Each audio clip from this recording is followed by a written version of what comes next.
Hello and welcome to the Tech Done For You interview series. I'm your host, Gina Decker, the tech guru, and I am here with Ellen Finkelstein. I am so excited. She is really a PowerPoint genius, and I've seen her work magic on my clients' PowerPoint presentations before their webinars, and it is just a pleasure to have her today. We're going to be talking about how to create riveting presentations that inspire your audience and have them asking you more. So welcome, Ellen.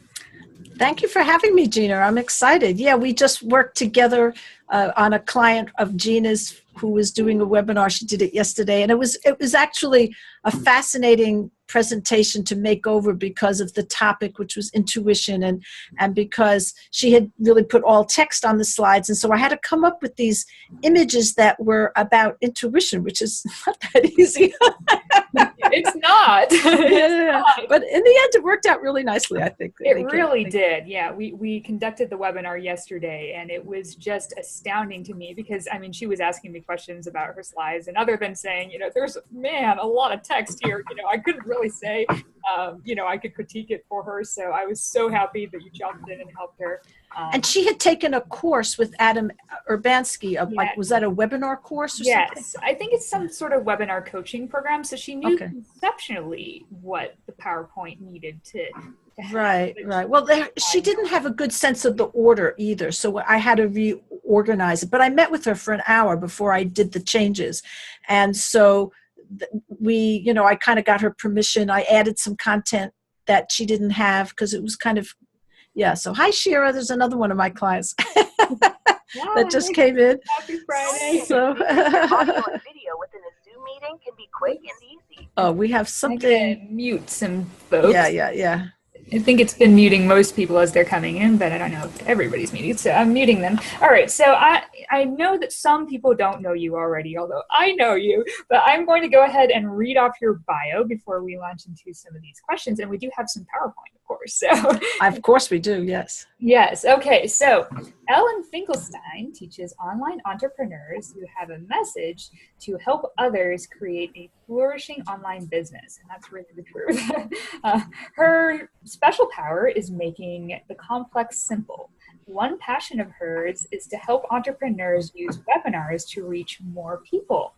With over 15 years online, Ellen has created websites with high search engine rankings and over 300,000, is that true? 300,000 visitors per month, over 24,000 subscribers, and many followers on social media.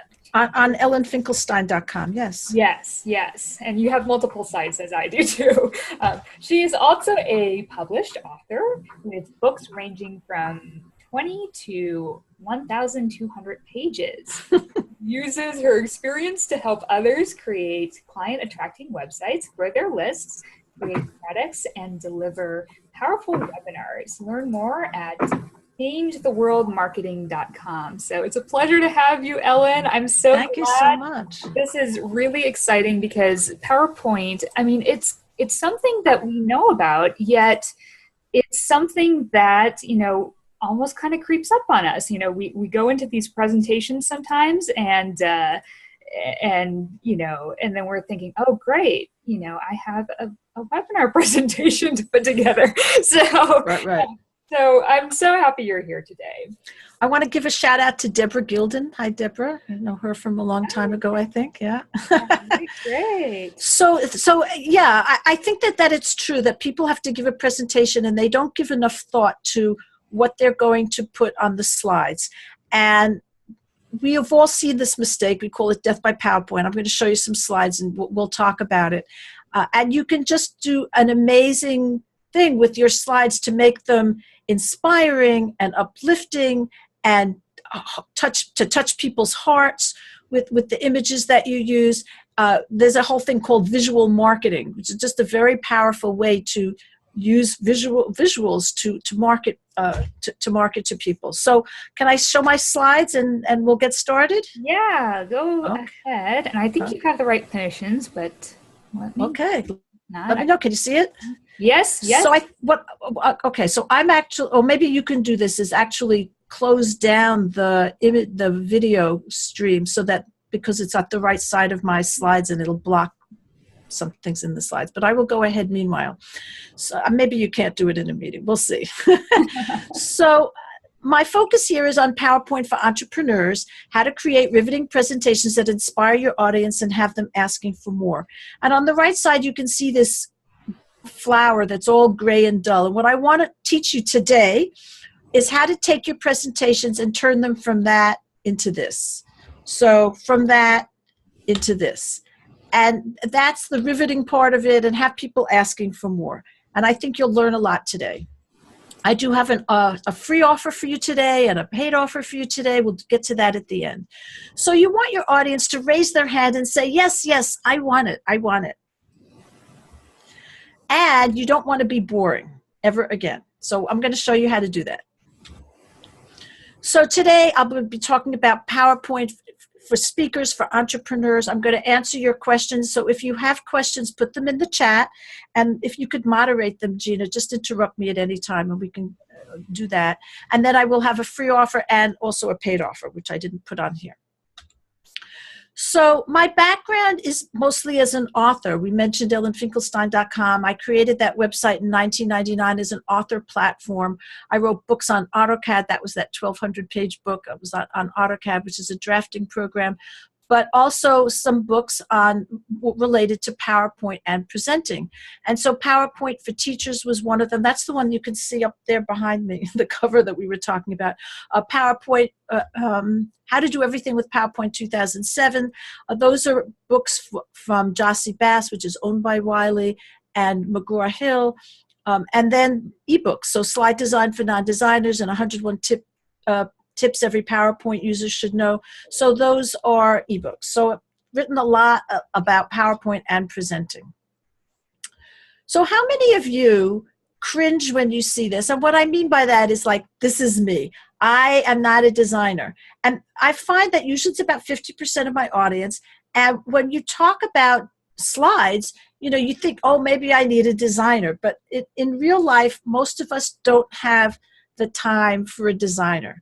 So I just wanted, if you could kind of, Gina, I'll wait a couple minutes, you know, go on, but see what people are saying in terms of like, yeah, I struggle with this. You know, do you think that you are artistically challenged? So if you are, say yes, and if not, say no. And another question I have of you is, so what are the results for that so far now? Do we have people who've come in? I don't really see too many people. Okay, so everybody on this audience, I expect you to be interactive and be typing in the chat box, okay? I'm going to ask you questions. I need answers from you. So how many of you have seen presentations like this? We call this Death by PowerPoint, and it's not only what the slide looks like, lots of text on the slide, but it's the fact that the presenter then reads it. So how many of you have seen slides like this? Oh, yes. Yes. Getting okay. Yeses. Yes. Okay, good. So I want to tell you a story because of something that happened to me, because it's relevant to you creating slides. So I showed you some of the books I wrote. And in 2004, I had this gig writing a quarterly article for Presentations magazine. It's no longer printed. And I wrote an article called PowerPoint Without Bullets. And you just saw that bullets are really a characteristic of Death by PowerPoint, those little dots in front of each line. And so I wrote this article, and in the article I had a screenshot of a slide that I'd created that didn't have any bullets. And the next month I opened the edition, and I read this letter to the editor that said, "How could you publish such a bad example of a slide? It has no focus. Please give us better examples." So this is how I felt. You know, I was mortified. It was terrible. And we had just moved into a new house. I had a mortgage to pay. And my whole business was based on talking about PowerPoint and presenting and speaking. And it was very clear that I had no clue how to create decent looking slides. So this was a big thing for me. So what happened was I started to go to a PowerPoint conference every year. And I read a lot of books. These are very famous books in the presentation world. I also studied Persuasion. And then in 2010, I became what's called a PowerPoint MVP. Now, the MVP award is from Microsoft, and they have MVP awards for many different products that they that they offer, but I'm a PowerPoint one, and there are only 14 of us in the United States. There were also 2 in Canada. There are 40 some odd in the world. And excuse me. So what an MVP is, it's an expert in a product of Microsoft that gives to the user community. So, and I do this with my emails and my blogs and webinars and so on like that. And I've been one since 2010. So I'm going to give you secrets, 3 secrets. I'm going to give you a lot of information, but first I'm going to start with 3 secrets that will help you design your slides. So, whoops. The first one is you can avoid boring slides by putting less text on them. Okay, so you want your audience to look like this girl, like, I really want this knowledge. I really want this knowledge. Give it to me. She doesn't look bored at all, right? She's like eager to get, remember we have this title of have them asking for more. She's asking for more. So when you put a lot of text on a slide, it makes it more boring. Number 2, using more slides helps increase attention and persuasion. So every time you put up a new slide, people pay attention. It's a visual change that's going on. And this is especially true of webinars where it's so easy for people to multitask. So if you're constantly changing what people are seeing, they kind of have to pay attention because it's always changing. And the third secret is that images are more persuasive than words. And I'll go into some of the research about this in a minute. But any kind of big image, any kind of symbolic image will have an effect that can be more persuasive than just talking about it. So here we go. We're back to death by PowerPoint, right? Stuff and more stuff, text, more stuff just looks boring. And this is important. It looks boring even if the message is good. You might have an important thing to say, valuable information, but people see a slide like this and they think that what you're saying is boring because it looks boring, even though that might not be true. So this puts you at a big disadvantage right off the bat. So this is a problem, and there's a solution, luckily. I just want you to know that speaking is a powerful way to persuade, whether you're speaking in front of a live audience or you're speaking on a webinar, whether you're doing a sales webinar or you're doing an online class. But especially for a sales webinar, speaking is a powerful way to persuade. And of course, you know that people have been speaking to sell things for thousands of years. And there's a big sea change that's going on in the way we present any type of persuasive content. You see this online, of course, but the change is from mostly text to mostly images. Now, advertisers in print have been using images for well over 100 years. But for some reason, when people started using PowerPoint, they just went back to this text thing. And you probably all know, you put up a Facebook post or a blog post, you know it should have an image. You put it on, and there are things like Pinterest and Instagram that are just based around images completely. So we know on social media the power of images to attract attention. And the same thing is true when you give a presentation. There's no reason why that should be anything different. Now, marketers report that their conversion rate is higher when they use highly visual content. Trainers tell me their trainees pay more attention. So this really applies also to, I'll show you a quote later, also to online courses, for example, where you're training people. And it applies not only in the entrepreneurial world, but in the business world, the professional world. So I'm going to give you some quick facts about some research that's happened about this visual component. So first of all, people can effectively read and listen at the same time.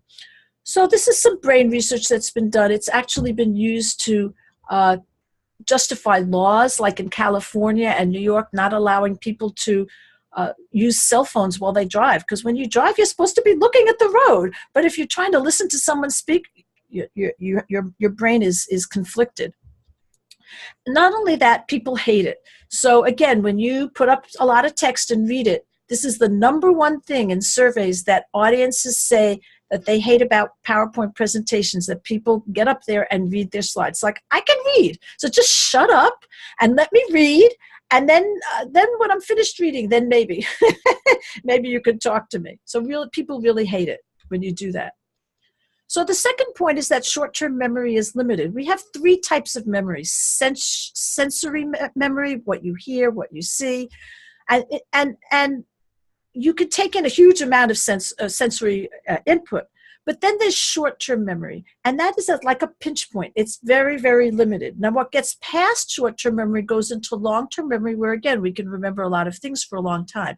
But if you overload short-term memory, people actually remember less. It's very counterintuitive. People think the more information I give them, more they'll remember. Not true. And the third point is that most people learn visually. And I like to explain this by showing how the brain works. We have two sensory input cortexes. So one is the primary visual cortex and the primary auditory cortex. And you can see that the visual one is just much, much bigger.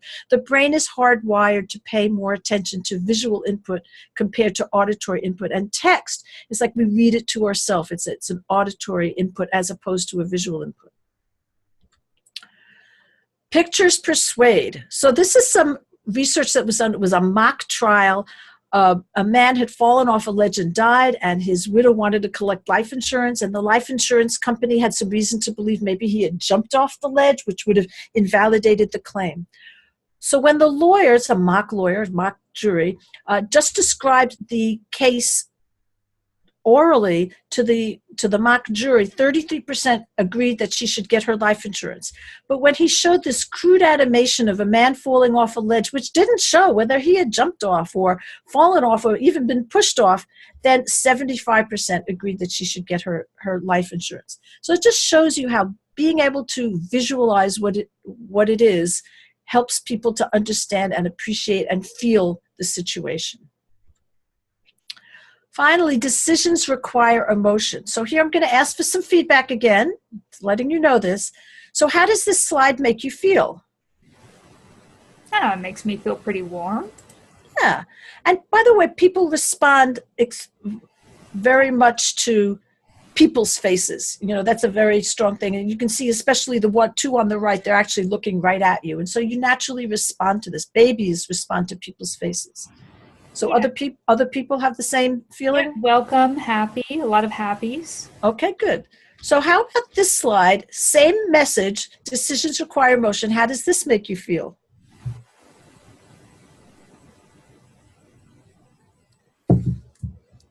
I just see a blank screen. Yeah, that's it. So how does that make you feel? Nothing. Right, exactly. It's just, you don't have, and because decisions require emotion, when you just put text on, it's very hard for people to feel emotion. They don't feel the emotion like you do here. With the pictures, you feel it. Without the pictures, you don't feel it. And decisions require emotion.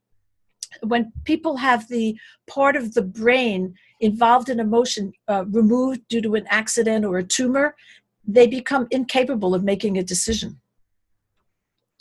So I'm just summarizing here why so many persuasive presentations fail. People can't effectively read and listen at the same time. Short-term memory is limited, and words aren't as powerful as pictures.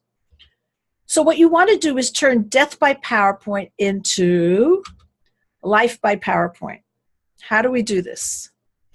So here's a very simple solution. Should be like this aha moment, because it's not only is it a solution to this whole problem, but it's really easy. I call it the tell and show method. It's based on some research by Michael Alley, who is a professor at Penn State, and he did some research on different types of slides and then tested different groups of students to see how they did. He called it assertion evidence. He was an engineering professor, so he was doing slides about engineering. And so you make an assertion and then you show the evidence. So I call it tell and show, and it's just like the boys' picture book. One side tells the story, right?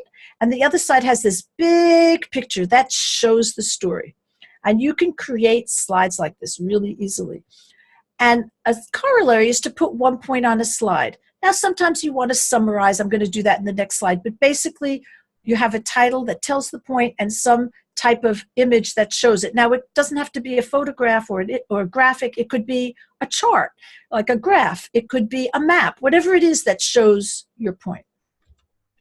So the tell and show method solves the 3 problems of boring slides. People can't effectively read and listen at the same time, and it puts just a heading on each slide. Short-term memory is limited. It provides content in short chunks. Words aren't as powerful as pictures. It uses powerful images to persuade people. So don't put everything you're going to say on the slide, and don't make people read and listen at the same time. Remember, people have lots of choices, and so you can help them with strong images that convey the emotions you want people to feel. So are there any questions? Because I'm going to go on now and show you some before and after slides. So it's my way of showing what I've just been telling. The question that I'm seeing actually is where you find the pictures. I've seen, unsplash.com is what I mentioned, and then pixabay.com. Right. Those are two places to get free images. There's another place called Stock Unlimited, which is not free, but is very reasonable. Okay. And it's called Unlimited because you pay a fee, an annual fee, and you have unlimited downloads. So compared to other high-end ones like iStock Photo, it's much less expensive, and it's well worth it. The problem with Unsplash and Pixabay is you'll find very few pictures of people. And the reason for that is that you need a model release. It's hard to offer something like that for free. So when I want something more like the presentation I worked on for our client, where I wanted something more symbolic, Pixabay was great for that. But if I want pictures of people, I go to Stock Unlimited. Okay, so I'm going to show you some before and after slides. Now, this was one of my clients. He's a financial advisor, financial analyst, and the reason these are so interesting is that he would not let me take any of the text off the slides, wouldn't let me change the background either. So all we did was add images, and so you'll really see the power of just adding an image. So my question is this an emotional slide? Doesn't seem very emotional to me. Right, but he's trying to sell financial instruments, and he's talking about risk, and risk is supposed to be scary, right? I mean, that's what he's trying to convey, that feeling of fear of risk. So we turned that into this. So do you see now that where the emotion comes in? There's some fear there. He might fall off. So let's look at another one. This is the aid and attendance benefit for veterans and widowers. And he feels very strongly about this because it's a benefit that many people don't know that they have the right to. So we turn that into this. So again, you look into this veteran's eyes and you just see that patriotism and you feel, yes, he deserves his benefit. Again, you just have that feeling there. So here's another one. The government manipulates the CPI. So this doesn't look very emotional, but it's actually a highly charged and even political statement because it has to do, the government manipulates the CPI. He feels very strongly about this. We turn this into this. So do you see the difference? Yeah, definitely. So here's another one. This guy is a sales coach, actually. So imagine you are now good, better, or even great at sales. What would be different in your life? What would be possible? How much extra money could you make if you were good, better, or great at sales? How much could you make in a month? How much in a year? How much over your lifetime? What will it cost you if you don't improve your sales skills? Okay, so this is a very typical sales type of presentation. I recommend not ever using this type of animation on text. People don't like waiting for the text to come in, and it just annoys people. And people use this kind of animation on a slide because they think the slide is boring, and it just turns it from boring into annoying. So we turned that into this. Now I want you to listen to me present this slide. Imagine you are now good, better, or even great at sales. What would be different in your life? How much would be possible if you were good, better, or great at sales? How much extra could you earn in a month? How much in a year? How much extra could you earn over your lifetime? What will it cost you if you don't become great at sales? So here's the point. When you look at a slide like this, and especially with all the animation, there's so much going on. He wants you to imagine something, right? Imagine you are now good, better, or even great at sales. your brain is so filled up with all of that text that there's no free space in your brain to do that imagining. But you take a slide like this and you only put the title on it, and you have a picture of a woman staring out, she's kind of staring out into nothingness. She's imagining, she's thinking.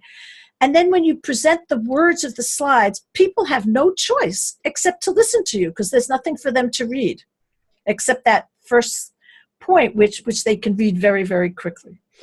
So people listen to you when you're speaking. When you put all the text on it, they're not listening to you, they're just reading. So here's another one from the same person. Again, that annoying animation on the text. And we turn that into this. So what is selling? Selling is service. Selling is honesty, integrity, and compassion. And the point of this is the expression on this man's face that looks like the epitome of honesty, integrity, and compassion. Oh, yeah, maybe I could do that selling stuff. So here's another one. He is a life coach. He says, where are you going? You have the same annoying animation.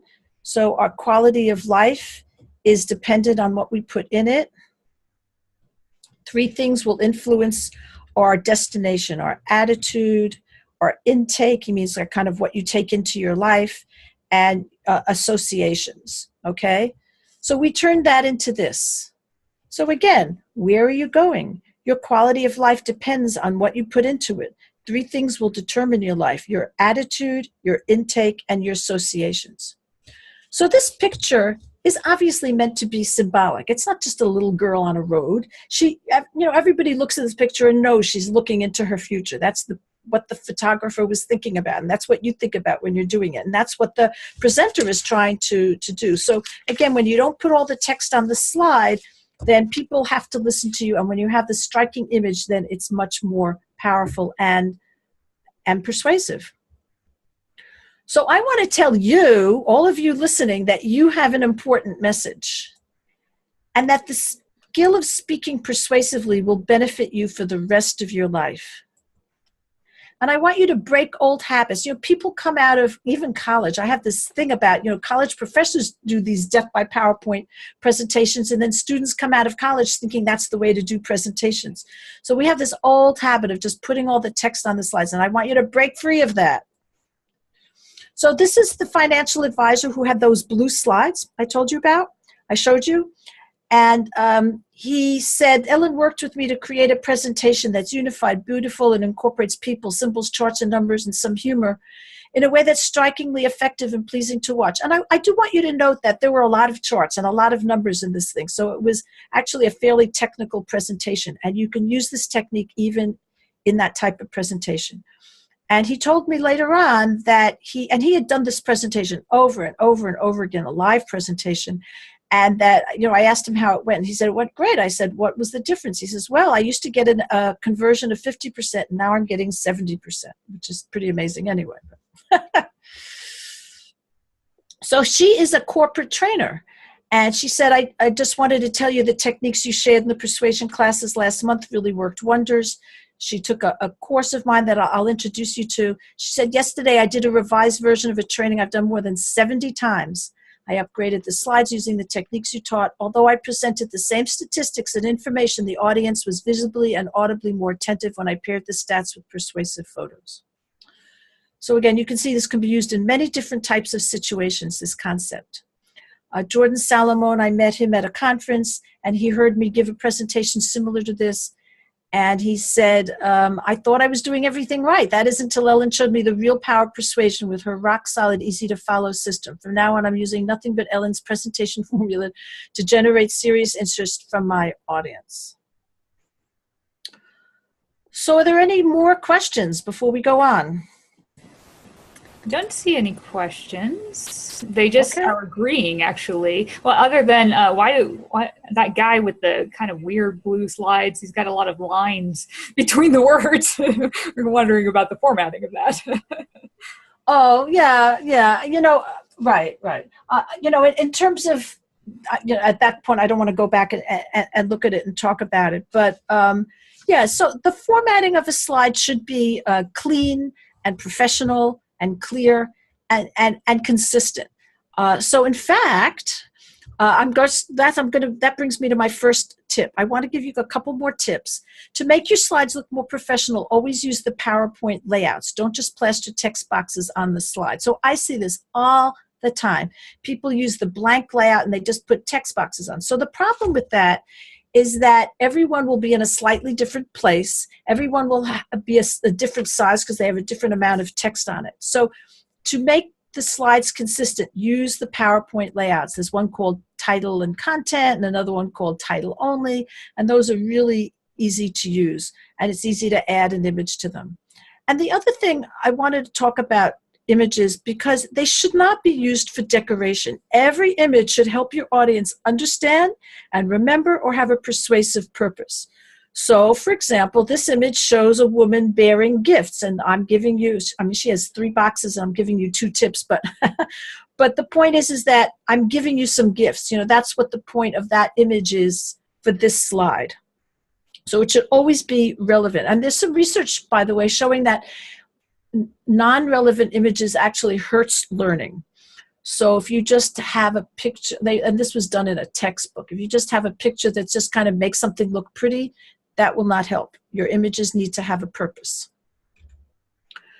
So I want to offer you something for free, and that is, it's a PowerPoint file, and it's a set of, I call them layout templates. They're not templates in the technical sense of the word, because there's such a thing as a template in PowerPoint, but they're layouts.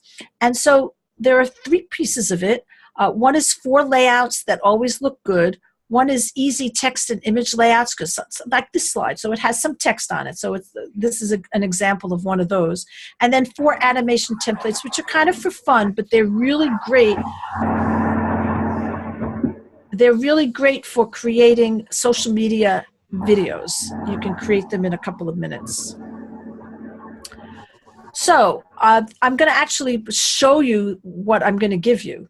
So here's an example of one of them. This is one layout. I call this vertical, half vertical. And so basically there's a text at the top left, and you can move that around if you want, and a vertical image at the right. And then here's another one with a full slide image. It's the second layout that always looks good. And this is just an example of a slide. And I have put a box behind the text so that the text is clear in front of that image. But that's another layout that always looks good. The third one, you don't have the image doesn't cover the top part of it where you have the text, so you just crop it. And you can see, by the way, that cropping makes the image look very more powerful. You're just really seeing the boy and his eyes looking at the point of the pencil. And so cropping is actually a good technique. So that's another one. And then finally, I call this the diagonal technique. So you have the content at the top left, your title at the top left, and you have an image at the bottom right. And this works best with an image that matches the background of the slide. So there's no box there. You can see there's no like square box for the image. And you can either make the background transparent, or if it's white, and the background's white, it just blends in. So you're going to get slides with these where all you have to do is change the text and change the image, and you have a great slide. So then I have some layouts that have more text on them. And again, you just replace the text and image for infinite variations. And in this slide, I have instructions how to replace an image so it has the same formatting. And on these slides, the text, you just type your own text. And you could use fewer items or more items. It's very easy to customize. So here's another one. This has a 5th item on it, but it has a different type of image, again, with no background on it. And if you, it depends the image that you put in here, but it'll come up in the same place. And this image has a little shadow around it. So if you just replace the image using the instructions I give you, that new image will have the same shadow treatment. And again, you just replace the text. And so just some different looks that will give you good looking slides really easily. So this is the first of those animations. So I'll show it to you again. Watch, because it goes quickly. There you go. And again, you can just change the image and change the text and then export it as a video. It'll be a 2-second video and you can post it. So here's another one. And this one's kind of specific, but you could say major look or something like that, and then put whatever text you want on there. So I use this. This is a great social media post. Very similar to the types of things that you put, Gina, in your group, right? You do like every day you have another theme, right? Yes. Yeah. So I don't know if you have one of successes, but this is you could do this instead of just the text. It's really easy, and you could do different pictures and different text, and then just export it as a 2-second video and post it on Facebook. I use this to wish people happy birthday on Facebook. So again, all I have to do is change the text and export it as a video, and I put it in. And I'm almost the only person who is doing videos for people's birthdays. And it gets attention, definitely gets attention. So here's the last one. This is kind of amazing. Watch here. Go ahead. Watch.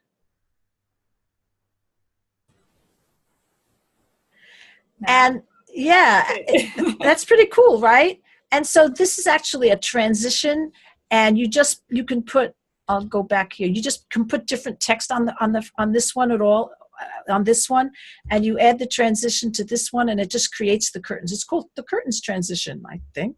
And anyway, you can and then the second page can be whatever you want.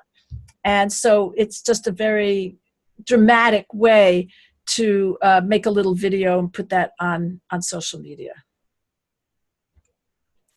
So you can get this file at techdoneforyou.com/EllenGift. And can you put that in the chat? Yes, I put it in the chat. If you put HTTP or www, it'll be clickable for people. Yep. Mm-hmm.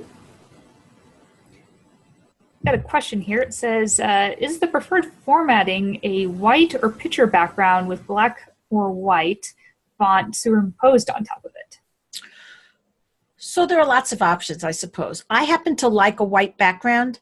I think people are used to reading on white, like, a newspaper or a book, or most websites have a white background. So I think it's something that we're comfortable for reading. And it's easy to put pictures on a white background, especially if you want to do that treatment I showed you where I've removed the background and the image doesn't really have a border. So I like it a lot. You can use anything you want.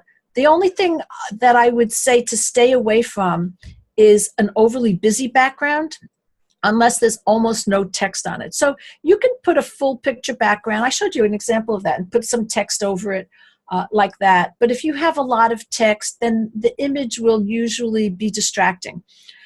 And especially if, I've seen people put a different picture on every slide. And when you do that, the image doesn't have the same power as the type of images that I'm talking about. They're just kind of like the background, and the text is the foreground. But I'm talking about, in the tell and show method, your image is important to helping people understand and remember. It's important for persuading people. It's not just a background. It's an important part of your presentation, important for persuading people.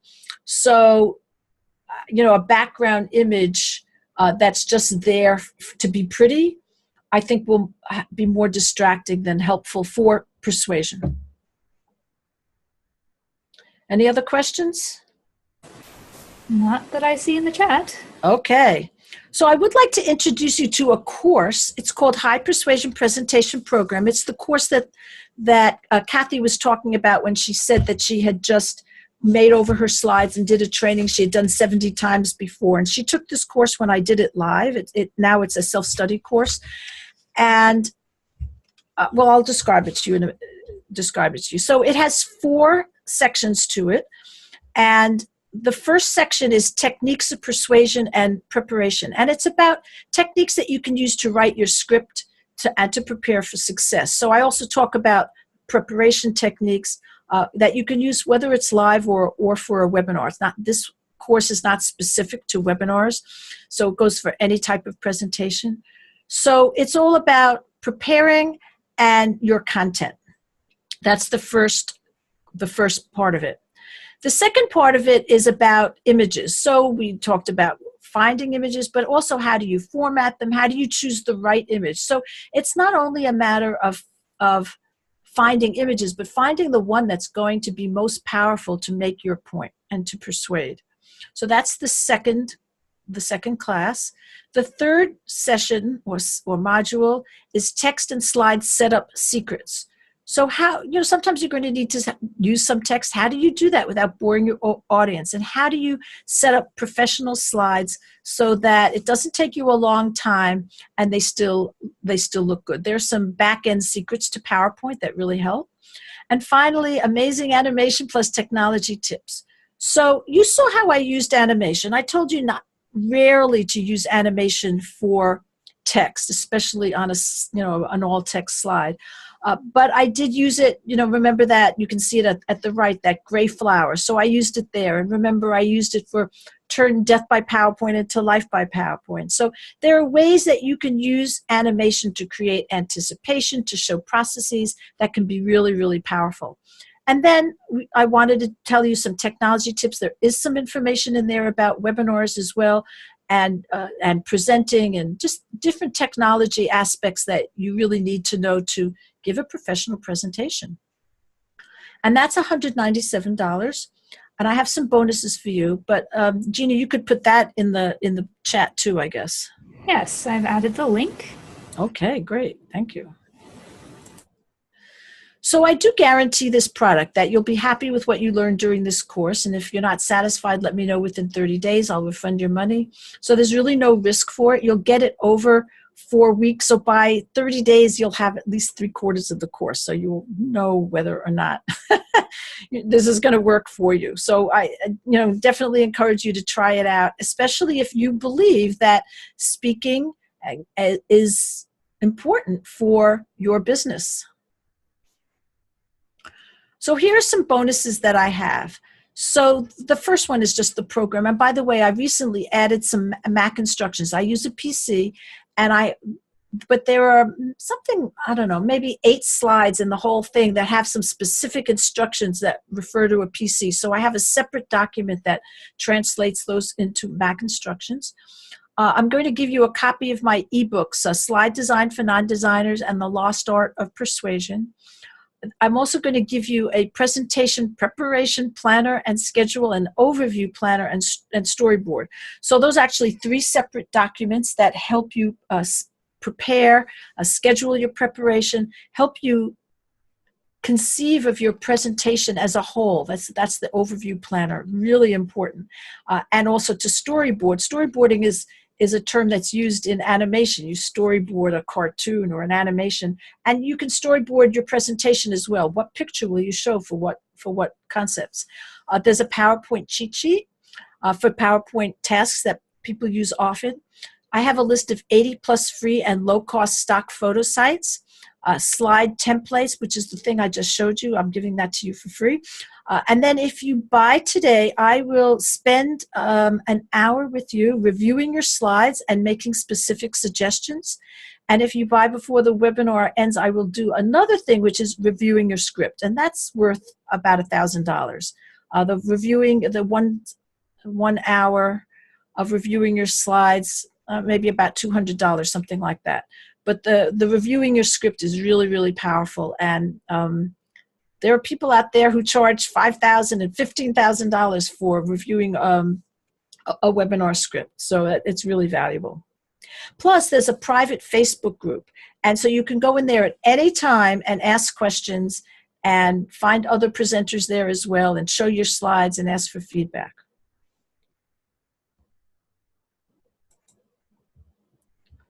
So I think we're done. I'll take any questions you want now.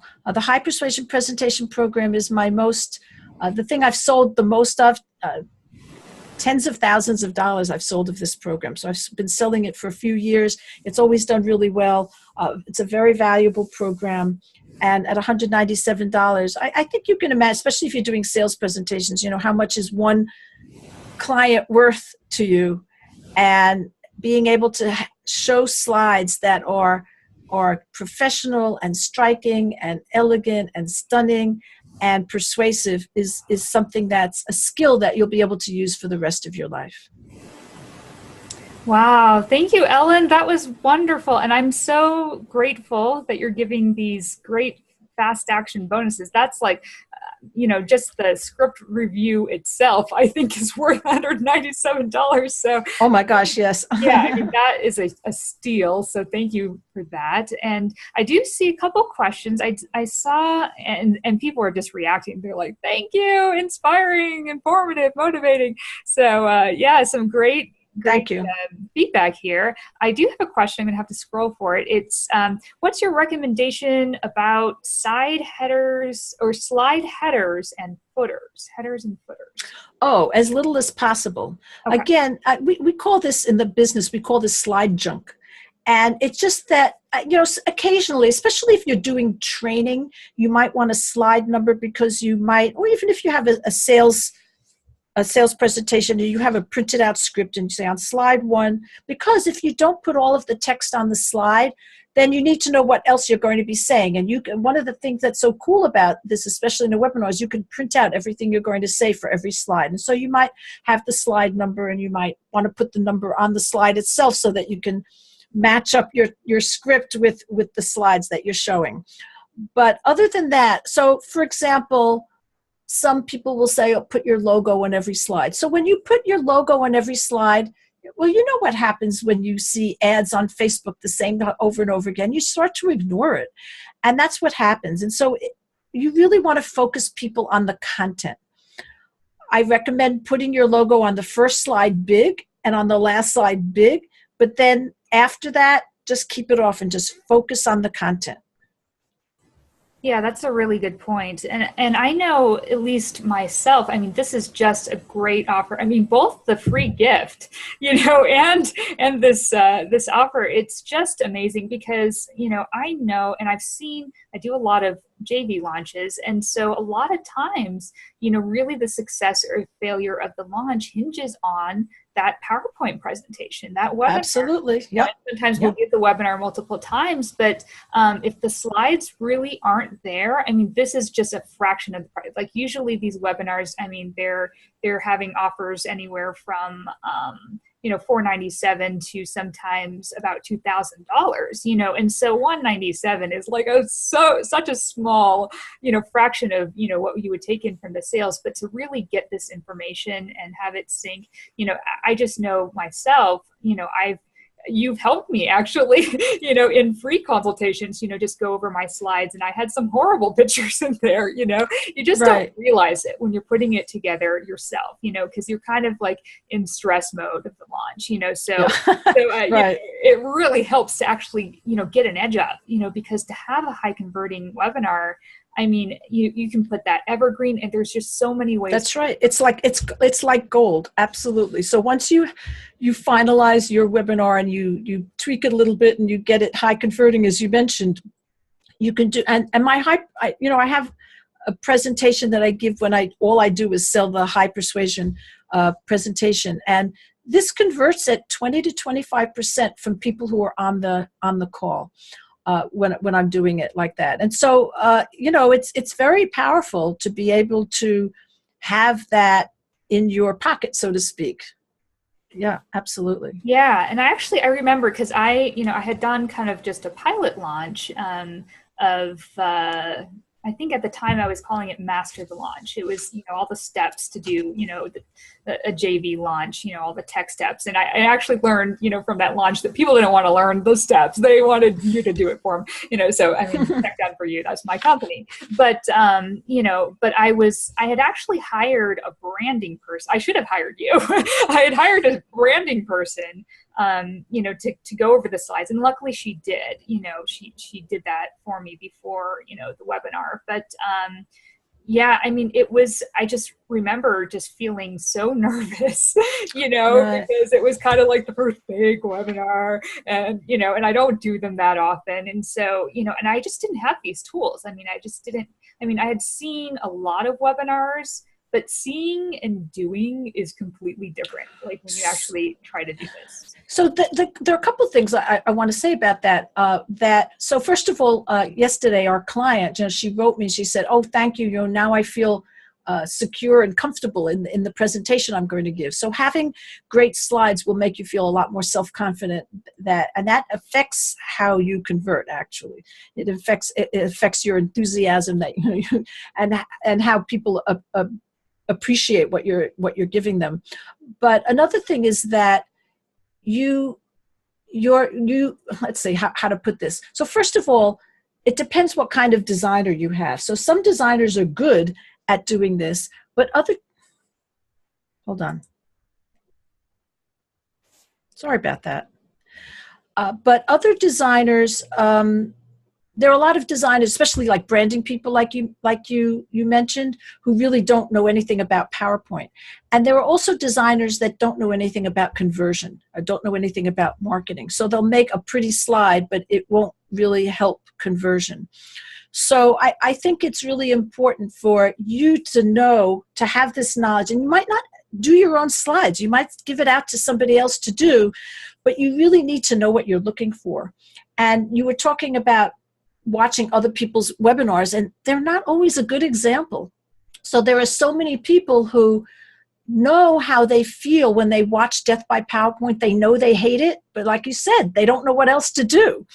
So that's what this course teaches. It just teaches you a different way, a different concept, and a scientifically verified concept of how to create slides. Yeah. Yeah, thank you so much. And those are really great points. And I know we had kind of talked about, before this interview, I'm a Toastmaster. So, me too. I mean, not now, but I did. I have my competent communicator. Yeah. I think 13 years at Toastmasters, it may not seem like it, but I'm an introvert. And so it takes a lot of energy for me to kind of, give a speech. But I've actually learned to like it over the years. But I know there's a lot of people who don't like speaking. They feel like they're not a good speaker. So how would this help them?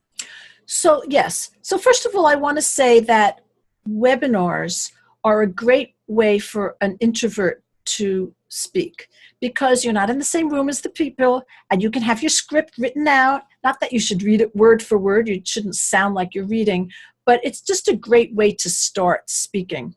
And once you have these concepts, especially the concept that the first part of the high persuasion program, with the techniques of persuasion. So you have an idea about your script. And once you have great slides, and then especially starting with webinars is a really good way for introverts to present. Now, I like to show my face when I present. I like to use the webcam, but you can, quote, hide behind the slides.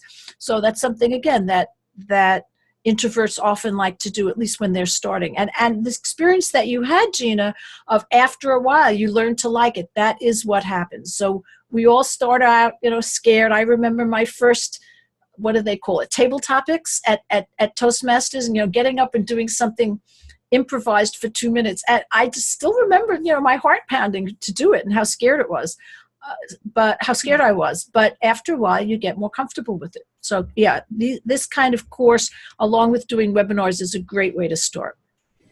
Yeah, and I think it really helps, just to have, the steps laid out for you, because I just remember going back to my webinar, it isn't really something we do all the time in our businesses. If we're not launching all the time. I launch maybe twice a year. And so, you kind of get out of practice, and then it really, becomes this like last minute thing, like, I really need help, like stat, with the webinars. So it's really good to have, that extra help. And Gina, you're focused on launches because that's what you do in your business, but there are many people whose businesses are based on speaking every week. They have an evergreen product and they speak every week or every other week. They speak to grow their list, not only to sell. So speaking is an amazing way to grow your business. You can grow your list, you can sell products, and you can do that all year long. You don't have to do a big launch necessarily. So they're just different ways of organizing a business, and that, and so speaking is just amazingly powerful. Yeah, and I have a client who I'll probably introduce you to her at some point, because she's going to need help. She's working her script right now, and she's wanting an evergreen. PowerPoint and Right. presentation. And so is the technique different when you're doing Evergreen versus live? Do you have any tips on that? So obviously when you're doing, I think you saw how I like to do when it's live. I like to do it interactive. I ask people questions and I want them to respond, and I respond to, and I answer questions. So obviously Evergreen, you can't do that. So you have to have a presentation that doesn't include that interactivity. It's why I like live presentations. But other than that, no. So you can create a sales presentation and then put it online, and you can either just put it on the top of a sales page, like a sales video letter, or what is it called? Sales video, whatever, at the top of a sales page, or you can put it on some type of special Evergreen Webinar software like Everwebinar, and there are a whole bunch of other ones as well. So however you do it, right, you can't include the interactivity, but you should still speak in a conversational tone. You still want to, you could still say something like, well, when I do this live, people say this, something like that. So people feel like you're really talking to them. But other than that, no. Yeah, thank you for that, because I think sometimes there's a little bit of a hesitation, to give a live webinar, because things can go wrong. I mean, technology-wise, I've seen disasters happen. Right. I laugh, but I mean, it's part of it is, you kind of have to just roll with it. You just never really know what's going to happen live. Like, for instance, even just today, I learned that just being hardwired into my Ethernet connection, where, the room with my router is, that helps with live. Oh, absolutely. Yeah, absolutely. I have a like 100-foot Ethernet connection. So when we go down to Florida and I'm not near the router, I can connect. Yeah, well, it's probably more technical information than anybody wanted to hear. But we've got about 3 minutes left. So anybody who has questions, just let us know. Kind of just wave your hand, and I know there's kind of like some screen options at the end. You can kind of, I don't know, it's a little hard to raise your hand in Zoom. Yeah, just chat something. Just put something in the chat. And there is that deadline for me reviewing your script before the webinar ends. So that's, that's 3 more minutes, I guess. Yeah, 3 more minutes. Yeah. For that bonus.